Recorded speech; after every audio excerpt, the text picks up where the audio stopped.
sometimes explain it at this point. And when you look at this, okay, these are the two teams from the area. Look at how similar the crests are to that. Yeah, that's why I wanted to explain this around the corner. But then you've got to use your imagination, but it's better to see it in front of you. Doesn't supporters get angry at You have to choose one or the other usually. Yeah. So you have to hide this usually. Okay.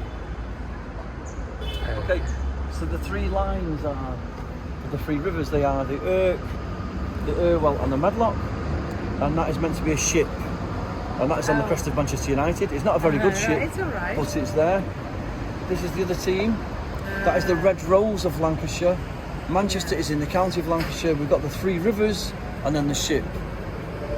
Really similar crests to these football teams. And there's a rivalry between the teams.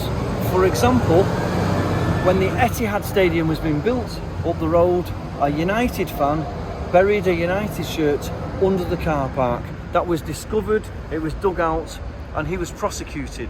The fact that he filmed himself doing it and his friend was going, "Go on, Dave," when he was caught red-handed. But the main rivalry is between the cities of Liverpool and Manchester.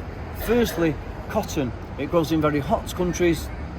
The first thing that happens to it, if I try to make a product like this, it snaps. Manchester has the perfect conditions for the cotton trade. There's always moisture in the air, it rains a lot, and we've got the three rivers. We could twist and turn the cotton, it wouldn't snap. Surrounding areas like where you've just come from, the Peak District, are very hilly. So then we had water-powered machinery, and production took place 24 hours a day, 7 days a week. If I was to wrap this around the world 18 times, that was the level of production that came from Manchester every single year, and it earned us the nickname Cottonopolis.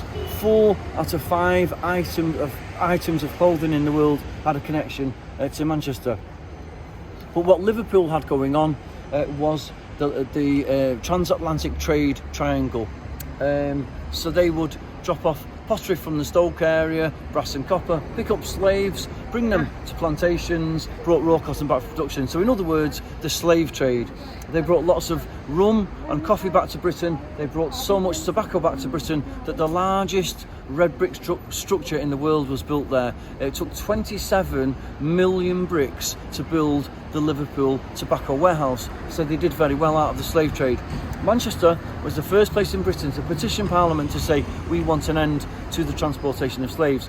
When it came to the American Civil War in 1861, Liverpool took the side of the South, they flew the Confederate flag and they sent ships out to help the slave owners.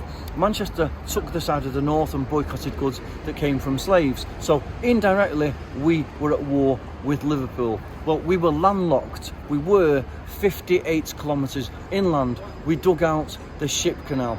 Well, it took at least 6 years to dig that out. At least 130 people died constructing it, engineering firsts, and all funded by Manchester local authority. In today's money, that would cost between 30 to 40 billion pounds.